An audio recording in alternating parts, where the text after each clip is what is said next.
Michael Jackson stood at the podium, and what he saw in the audience was about to stop him mid-sentence. A 9-year-old boy crying alone. But wait a minute. This was the Grammy Awards. How did a kid even get in here? The 24th of February, 1993, Los Angeles Shrine Auditorium. Michael Jackson had just won the Legend Award. 40 million people watching live. He was about to give the most important speech of his career. But that wasn't even the shocking part. The real story had started 3 months ago, and nobody knew the truth. Let me tell you, November 1992, Marcus Thompson was 9 years old. His mother had died in a car accident 6 weeks earlier. His father had left when he was 2, no family, no home, foster care. The social worker took him to a group home. 23 kids crammed into a space meant for 12. Not enough beds, not enough food, not enough anything. That first night Marcus couldn't sleep. The other kids were loud, some crying, others fighting. The beds were hard, metal frame, and his mom's jacket, the only thing he had left, someone had already stolen it. Marcus sat in the bathroom at 2 a.m. and cried. A staff member named Patricia found him there. She was 52 years old, had worked in foster care for 20 years. Her heart broke, but she couldn't help. Too many kids, not enough resources. 3 weeks later, December, Patricia was working the night shift when something strange happened. A man knocked on the door, hat pulled low, sunglasses at midnight. The man wanted to make a donation for the kids' Christmas. He pulled out an envelope, thick white. Patricia opened it. Her hands started shaking. $20,000. Cash, $100 bills. She asked who he was. The man was already walking away. Someone who understands, he said over his shoulder. Patricia ran after him. But he was gone. Disappeared into a black car, expensive. The windows tinted. No license plate visible. The next morning Patricia told her supervisor. They called the police. Was this drug money? The police investigated 3 days. Clean bills, no trace. It was legitimate. Someone just wanted to help. With that money, the group home bought new beds, winter coats, Christmas presents, and something special. Tickets to events for kids who'd never been anywhere. Patricia bought 10 tickets to the Grammy Awards. Educational, she told her supervisor. The kids need to see that there is a world outside these walls. Marcus was one of the 10 kids chosen. Patricia picked him personally. He was the quietest, the saddest. January 1993, Marcus had never been to anything like this. The Shrine Auditorium was huge, golden, beautiful. Like a palace, but Marcus was quiet. He missed his mom. She used to play Michael Jackson songs in the car. Beat It was her favorite. She used to tell Marcus he'd be somebody someday. Now she was gone, and Marcus was nobody, just another foster kid. Fast forward to the 24th of February, Grammy night. The group home kids were in the back section.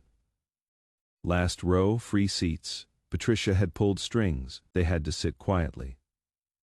This was a privilege. Marcus watched Michael Jackson perform.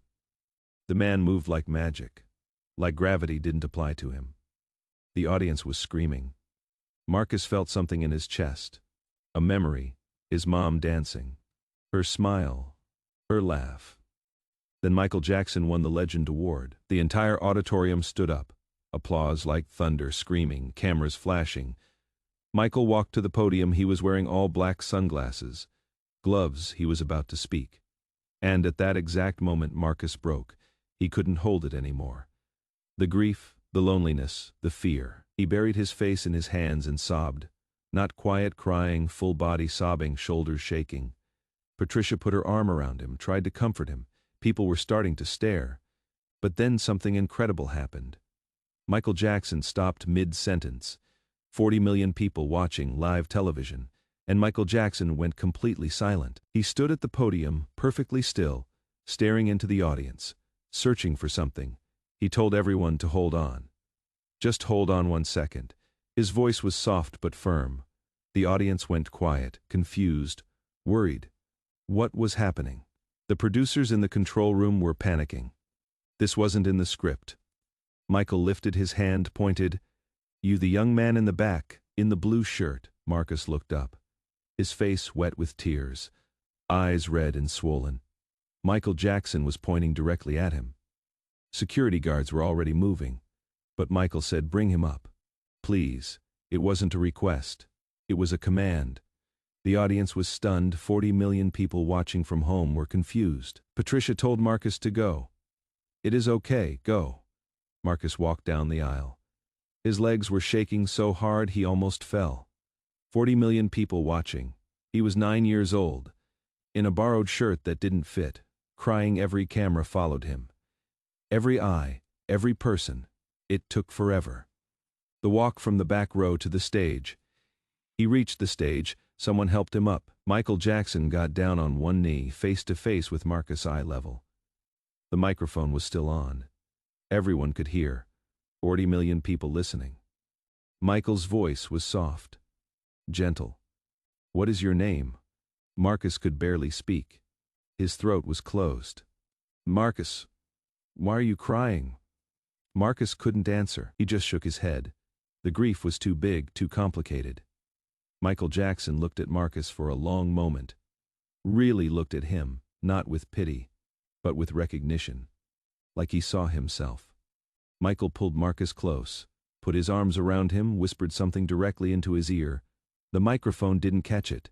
Nobody in the audience heard, but Marcus heard, and his eyes went wide, wider than they'd been all night.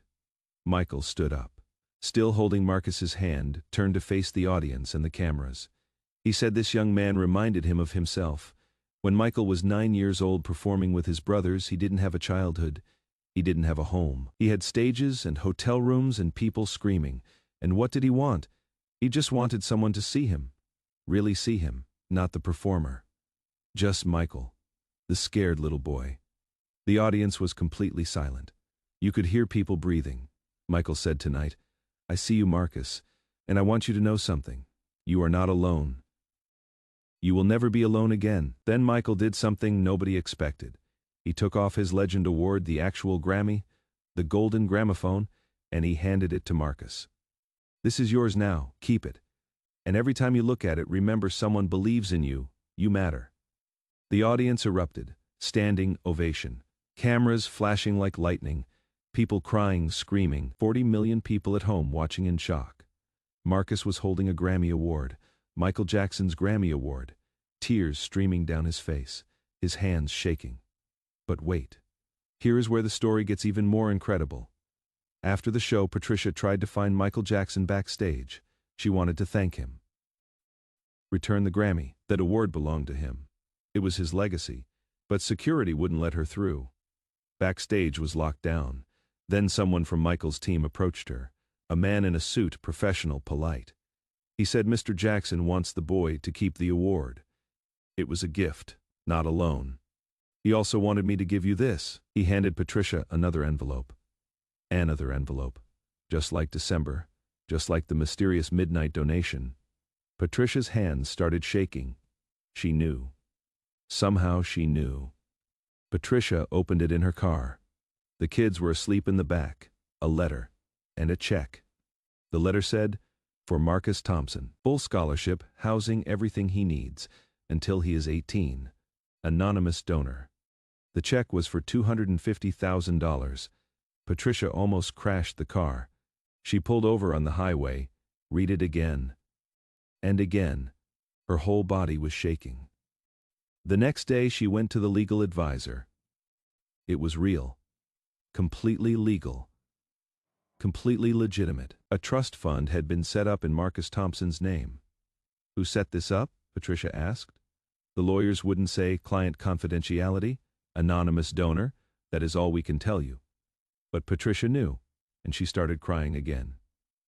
Within 2 weeks, Marcus was moved out of the group home into a foster family. A good one. Verified, background checked.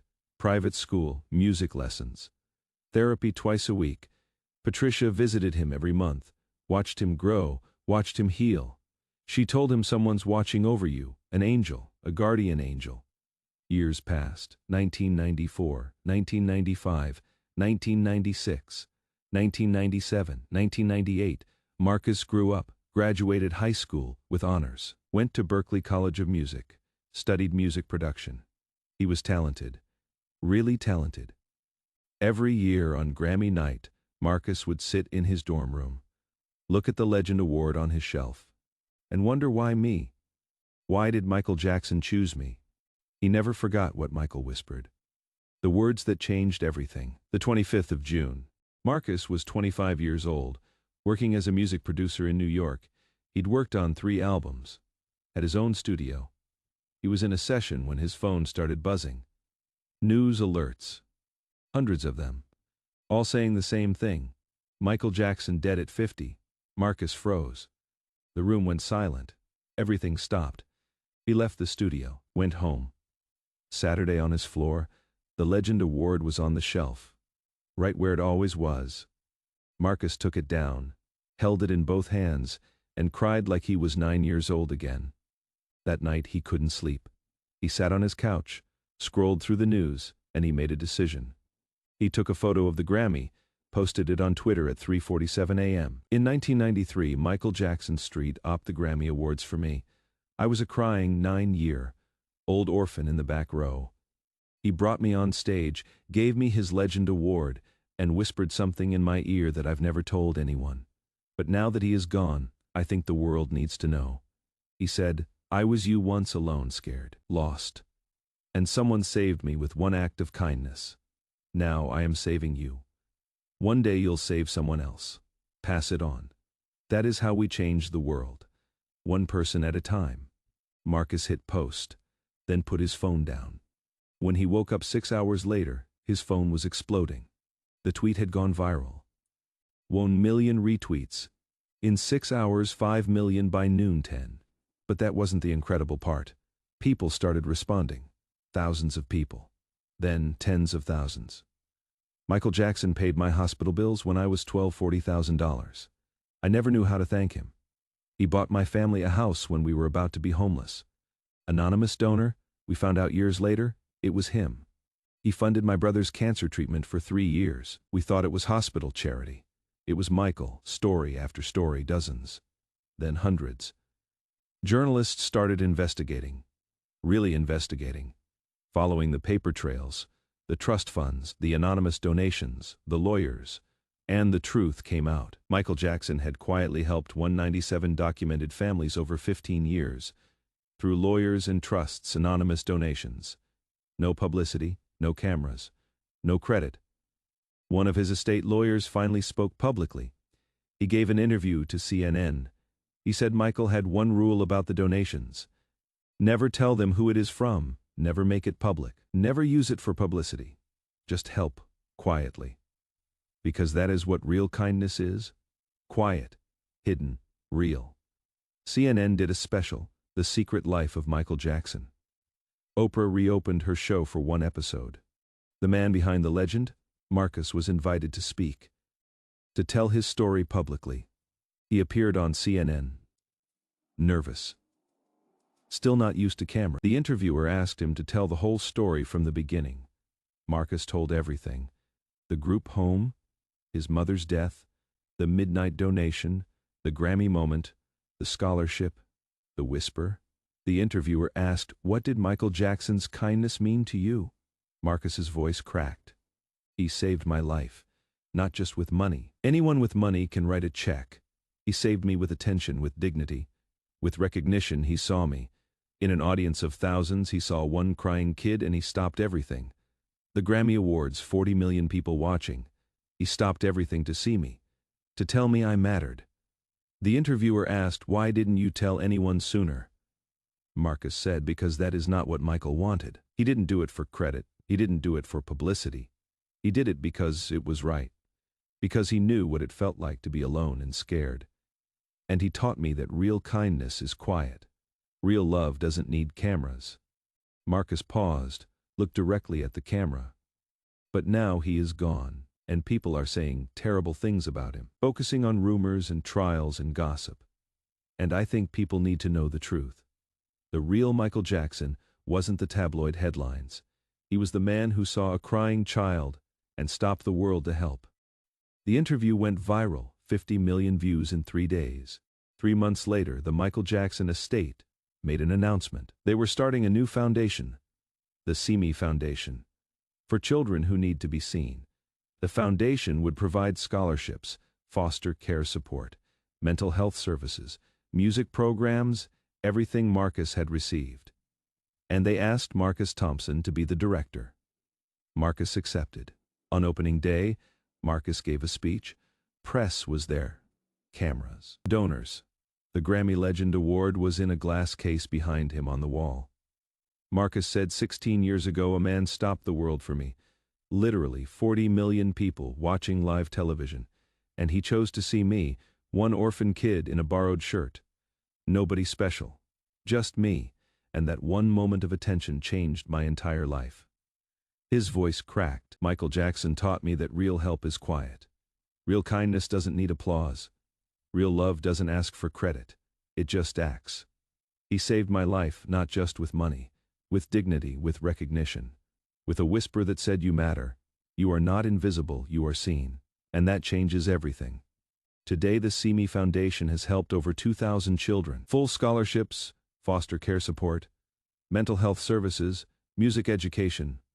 Marcus personally mentored 53 kids, just like Michael had mentored him. And in every office there is a photograph on the wall, black and white. Michael Jackson kneeling down on the Grammy stage, face to face with a 9-year-old boy in a borrowed blue shirt. Both of them crying. The caption underneath says, "He stopped everything to see one child, pass it on."